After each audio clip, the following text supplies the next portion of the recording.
আজকে কিন্তু ভালোই ড্রাগন পাকছে, সেগুলো আজকে আমরা হারভেস্ট করবো। পাশাপাশি দেখেন আমাদের অনেক ফুল ফুটেছিল কালকে, তো আমরা ফুলে পলি দিয়ে কভার করে রেখেছিলাম যাতে ফুলগুলো ভিজে ওদের পরাগায়নের যে পরাগরেণুটা ওইটা ধুয়ে না যায়। এটা ধুয়ে গেলে কি হয়, ফলের আকার ছোট হয়। স্পেশালি এই যে আমরা যে ছাদ বাগানে যে ড্রাগনগুলো লাগাই সেগুলোর ক্ষেত্রে অনেক ক্ষতি হয়। আমাদের ছাদ বাগানে ড্রাগন গাছ আছে প্রায় 4 বছরের মতো হলো। যারা ছাদ বাগানের ড্রাগনের আগে পরে খেয়েছেন তারাই শুধু জানেন যে এটা কত বেশি টেস্টি হয়। বাজারের থেকে কিন্তু এই ছাদ বাগানের ড্রাগনের টেস্ট অনেক বেশি আলাদা।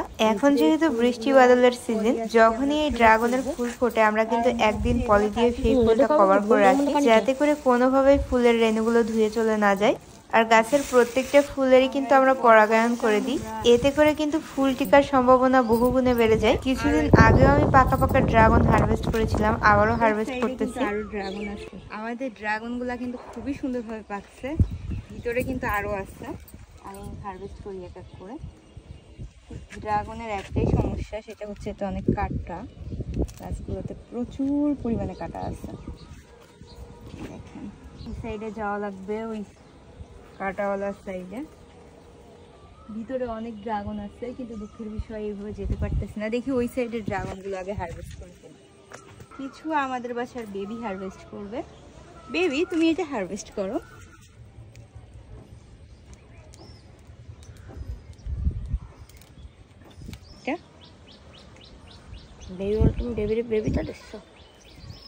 এই যে আরো আছে, এই গাছও কি ছিল, আমরা শিফট করে দিয়েছিলাম কারণ যতদিন যাচ্ছে ড্রাগনের গাছের আকারও কিন্তু বড় হচ্ছে। এটা আমাদের কিন্তু ওই মাচাগুলো প্রায় 3 বছর হয়ে গেছে অলমোস্ট, আর হচ্ছে গাছের বয়স আনুমানিক 4 বছর হয়েছে। খেতে এত বেশি টেস্টি যে অন্য কোনো ভ্যারাইটির কথা আমার মাথায় আসে না। আমার আম্মুর অনেক শখ, ইনশাআল্লাহ দেখা যাক, আম্মুকে দিব অন্য ভ্যারাইটিও কালেক্ট করে।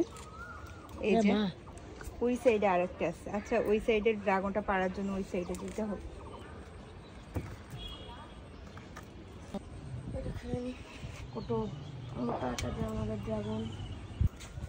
এই ড্রাগন গাছের কিন্তু ডাল থেকেই আমরা চারা করেছি। প্রায় 4 বছর আগে একটা ভাই আম্মুকে মাত্র একটা কাটিং গিফট করেছিল, সেই একটা কাটিং থেকে কিন্তু আমরা বেহিসাব চারা তৈরি করেছি। এর কাটিং থেকে চারা তৈরি করা কিন্তু খুবই ইজি একটা কাজ, আর এই গাছটার কিন্তু যত্নেরও খুবই কম প্রয়োজন হয়। আমি এর আগে বহুবার আপনাদের সাথে এই গাছের যত্নের ভিডিও শেয়ার করেছি। পাশাপাশি এর কাটিং থেকে কিভাবে চারা তৈরি করবেন সব থেকে ইজি উপায়টা কিন্তু আমি আপনাদের সাথে শেয়ার করেছি।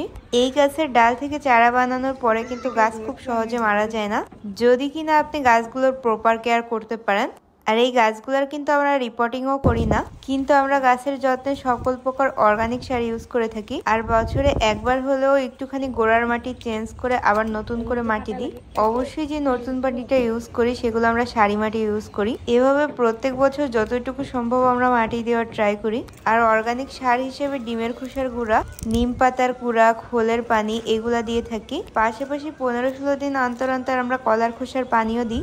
মোটামুটি সকল প্রকার অর্গানিক সার দিয়েই কিন্তু আমরা এই গাছের কেয়ার করে থাকি। কোনো প্রকার রাসায়নিক সার কিন্তু আমরা আমাদের কোনো ফল গাছে ইউজ করি না, কারণ এই ফলগুলো আমরা নিজেরা বাসায় খাবো, এগুলোতে তো কোনো প্রকার সার দেওয়া যাবেই না। আমাদের বাগানের যেই ফলগুলো রেলিং এর অপোজিট সাইডের দিকে ধরেছে ওই ফলগুলো আনতে কিন্তু একটু বেশি কষ্ট হয়, গাছের মধ্যে থেকে একদম হামাগুড়ি দিয়ে যেয়ে আনা লাগে, তা না হলে দেখা যায় এখান থেকে ফলও পাড়া হয় না।